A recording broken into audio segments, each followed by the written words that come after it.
The sky of Maplewood, New Jersey, had turned a deep and painful blue, snow gently falling on the frozen sidewalks. Claire Whitmore, blonde, her face reddened by the biting wind, trudged along, holding her 9-month-old daughter, Lily, close to her, wrapped in a worn pink blanket. Her oversized coat billowed in the gusts, offering little protection. Without a car, without money for the bus, without family to call, Claire walked, driven by hope. Lily whimpered softly. "We're almost there, sweetheart," Claire murmured, head down. The automatic doors of the Megamart opened with a hiss, releasing a puff of warm air that stung her eyes. She settled Lily into the seat of a cart, adjusting the blanket. "Just the essentials," she whispered. In the aisles, she chose carefully: store-brand bread, oatmeal, bruised but edible apples. With only $23, every price tag was a calculation. Then, she reached the baby formula aisle. Her heart tightened. The hypoallergenic formula for Lily, the only one she tolerated, cost $41.99. Impossible. She stared at the box, her mind searching for a solution. Give up the bread, the apples? It wouldn't be enough. Heart racing, she placed the box in the cart, hoping for a miracle. At the checkout, reality caught up with her. "I only have $23, she murmured, voice trembling, returning the formula. The cashier, indifferent, removed the box. A man sighed loudly behind her. Claire, cheeks burning, stroked Lily's cheek. "It's okay, sweetie," she said softly. Outside, the snow fell harder. At the other end of the store, near the coffee kiosk, Daniel Rodas, 37, in a dark coat, watched. Determined, Daniel turned around with a cart, Isla still seated, her little legs swinging. "Are we going to get milk, Daddy?" she asked, her cheeks rosy from the heat. "Yes, sweetheart," he replied softly, his long strides taking him directly to the baby formula aisle. He grabbed the hypoallergenic box Claire had left, without hesitation. His gaze fell on toddler mittens lined with fleece. He added them to the cart. Then, on a whim, he headed to the bakery, picking up soft rolls, and to the hot meals section, where he chose chicken soup and creamy macaroni and cheese. Comforting, warm, just right. He paid in cash, ignoring the change, eager to get outside. The cold hit him as he stepped out, the snow covering the parking lot with a thick layer. Daniel zipped up his coat, shielding Isla against his side, and scanned the parking lot. He spotted Claire under the bus shelter, holding Lily, her lips pale from the cold, a small shopping bag in hand. She was rocking her daughter, whispering to soothe her. Daniel approached Isla by his side. "Excuse me," he said gently. Claire jumped, her eyes widening, clutching Lily tighter. Daniel extended a paper bag. "I think you forgot this." Claire, puzzled, shook her head. "It's not mine." He insisted. "Now it is." She stiffened. "I can't accept it." Daniel looked at Lily, then at Claire. "It's not charity, it's empathy." Claire hesitated, her protective arms around her daughter. Isla, hidden under her father's coat, chimed in. "You're Lily's mommy, right? You look like a princess from my book." Claire, moved, managed a trembling smile. "Do you think so?" she asked. Isla nodded, mimicking Claire's rocking motion. "My mommy did the same." Claire's building, wedged between two closed storefronts, was modest, with snow piling up on the sidewalk. Daniel parked his SUV in the narrow lot, observing the cracked walls and the flickering light of the porch. Claire, holding Lily and her groceries, searched for her keys. "It's not much," she said, almost apologetically, "but it's safe and warm most of the time." They climbed a narrow staircase, the walls lined with peeling wallpaper. Claire opened a faded green door, revealing a small, immaculate apartment. One bedroom, a living room, a kitchenette, a scent of lavender floating in the air. Second-hand furniture was neatly arranged, a lamp casting a warm glow. In one corner, children's books and handmade toys, tunnels made from paper rolls, trucks from bottle caps, testified to a creativity born of necessity. A patched quilt, sewn from old clothes, lay on the couch. Above, a black and white photo of a young man in uniform, captioned, Sergeant Thomas Whitmore, Operation Iraqi Freedom, 2004. Daniel paused. That was my grandfather, Claire explained, setting the bag on the counter. He raised me after my parents died. He was everything to me. Daniel nodded. He looks proud, strong. He was, she murmured. He died just before Lily was born. Claire took off Lily's coat and laid her on a blanket. The little girl giggled, grabbing her toes. Daniel settled Isla next to her. How are you, sweetheart? He asked. Isla, laughing, brushed Lily's hand. Hi, baby, Lily squealed, clapping her hands. Claire watched, her face softening. They already get along. Daniel smiled slightly. Looks like it.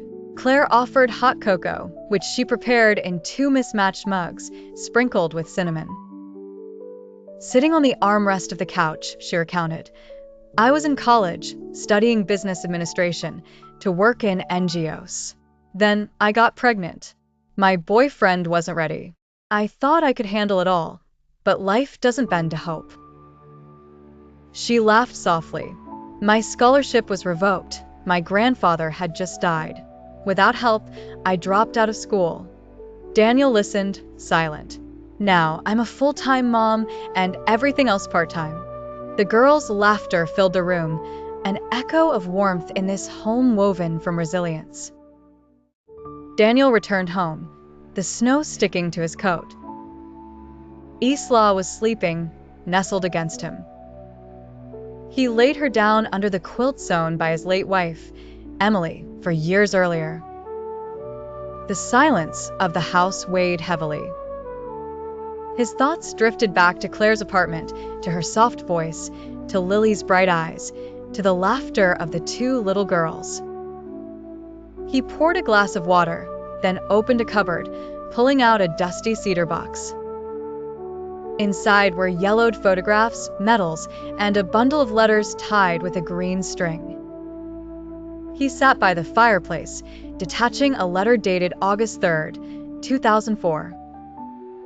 His father, George Rodas, wrote, Our convoy was hit by an explosive device near Mosul. I was trapped under the twisted metal, injured. I thought it was the end. Then a young soldier, blonde, with piercing eyes, pulled me out. His name was Sergeant Thomas Whitmore. He saved my life. If I don't make it back, tell Daniel there are men who risk everything for a stranger. Daniel stared at the name, Thomas Whitmore. A photo slipped in the envelope showed a young soldier in front of a Humvee, the same face as the one on Claire's wall. Stunned, he checked a photo taken at her place, where the wooden frame confirmed the identity. His father had been saved by Claire's grandfather. Time seemed to fold in on itself, binding past and present. Claire, on her side, was folding laundry near Lily's playmat, who was chewing on a teething ring. The next day, Claire, dressed in a blouse and second-hand pants, walked to the Veterans Support Center, leaving Lily with a neighbor. The modest red brick building, beneath a fluttering flag, bore a plaque honoring local military personnel. Inside, Janet, a silver-haired woman in her 50s, greeted her warmly. They sat in a small meeting room. We reviewed your application, Janet began, flipping through a file. At the time, we were short on funds, but a new grant has just come in, very specific. Claire, intrigued, asked, specific how? Janet smiled. It was created in honor of Sergeant Thomas Whitmore to support the descendants of veterans in need. It's called the Whitmore Grant. You're related to him, aren't you? Claire froze and murmured, "He was my grandfather. He raised me. He served in Iraq." Janet nodded. "Your application mentioned your story. When we saw it, it gave us chills." She explained that the grant offered paid training, a position at the center, and, if Claire wished, funding to continue her studies. "Why me?" Claire asked, overwhelmed. "You are capable, resilient, and connected to Whitmore," Janet replied. The donor insisted that the first recipient be a direct descendant. With tears in her eyes, Claire accepted. "Yes, I would be honored." After signing documents, she sat in the center's garden, the sun sparkling on the snow. Before leaving, she asked, "Who created the grant?" Janet hesitated, then replied, "He wishes to remain anonymous. He wanted to honor a man who saved his father's life." Claire, breathless, didn't ask any more questions, but an intuition grew within her. A white envelope arrived at Claire's home, adorned with the seal of the Veterans Support Center. She opened it, her heart racing, an invitation to speak at the inaugural ceremony of the Whitmore Grant in honor of her grandfather. As the first recipient, her voice would matter. On the morning of the event, golden sunlight filtered through the bare trees. Claire, in a borrowed navy blue dress, looked at herself in the mirror, with Lily babbling on the bed. "For Grandpa, and for you," she whispered. The center's hall was lively, decorated with photos of veterans and a banner. Whitmore Grant, honoring the past, building the future. Claire entered, Lily in one arm, her speech in the other. Then she saw him, Daniel, in a dark suit, holding Isla's hand, who was dressed in a yellow dress. Isla, spotting Claire, shouted, "Lily," and ran to hug her, squeezing the little one too. "Miss Claire, you're already Lily's mom. Can you be mine too?" she asked. Claire, tears in her eyes, laughed and hugged her tightly. Daniel watched, his eyes filled with warmth and pride. But in the back, Veronica Ashford, Daniel's vice president, watched with pursed lips. When Claire took the stage, the room fell silent. "My name is Claire Whitmore," she began, her voice trembling. In the meeting room of the Veterans Support Center, the atmosphere was tense. The council members, seated in a semicircle, had piles of documents in front of them. Claire, at the end of the table, in a navy blouse, clasped her hands, her heart racing. Lily was at a neighbor's house, unaware of the storm her mother was facing. Across from her, Veronica Ashford, in a pristine gray blazer, spoke up, her voice calm yet sharp. "For the sake of transparency, we need to reevaluate the choice of the Whitmore Grant beneficiary." Questions are circulating about Miss Whitmore's connections to Daniel Rodas, the anonymous donor. Some believe this relationship influenced the decision. Murmurs spread through the room. Claire felt her stomach knot, not from guilt, but from contained anger. "This is not a formal accusation," Veronica added, "but a matter of ethics." All eyes turned to Claire, who was about to respond when Daniel stood up, imposing in a charcoal sweater. "Let's talk about transparency," he said, placing a yellowed letter on the table. "My father, in 2004, survived an attack in Iraq thanks to Sergeant Thomas Whitmore, Claire's grandfather, who saved him from a burning vehicle." He handed the letter to the council president. "I didn't know Claire when I saw her at the store, struggling to buy milk. Later, at her home, I recognized her grandfather in a photo. This grant honors his sacrifice, not a personal favor." Claire was chosen for her connection to him, not to me. The room fell silent. Claire stood up, her voice clear. I never mentioned my grandfather to Daniel. I didn't even know there was a connection. He didn't act for future gain, but because it was right. I am here to honor that choice." The tension dissipated, replaced by a heavy truth. The council president spoke. "We thank Miss Whitmore and Mr. Rodas and honor Sergeant Whitmore." Turning to Veronica, "Perhaps we should reconsider your role in this program." Veronica, jaw clenched, left the room. 2 years later, the house on Willow Lane, small yet vibrant, basked in the morning light. Claire, in her robe, was making pancakes, a pencil tucked behind her ear, reading an email about the upcoming Whitmore Foundation board meeting. Executive Director, a title she still struggled to believe. The laughter of Isla and Lily, chasing butterflies in the garden, filled the air. Daniel entered, dressed in jogging gear, kissed Claire on the cheek, and swiped a pancake. "You have a meeting today, don't forget," he teased. "And you're making the girls' lunches," she replied with a laugh. Outside, Isla shouted, "Mom Claire, come see Lily's worm." Those words, "Mom Claire," still melted her heart. On the porch, she saw Lily, 2.5 years old, joyfully holding up a worm, while Isla clapped. Daniel handed juices to the girls. Lily, leaning against his leg, said, "Thank you, Daddy." Those words touched Daniel deeply, mending a part of his broken heart. Their weekend ritual, a walk in the park, followed. The autumn leaves sparkled in the sun. Claire held Lily's hand. Daniel held Isla's. Halfway through, Isla said, "I wish you had been my mom when I was little." Claire, moved, squeezed her hand.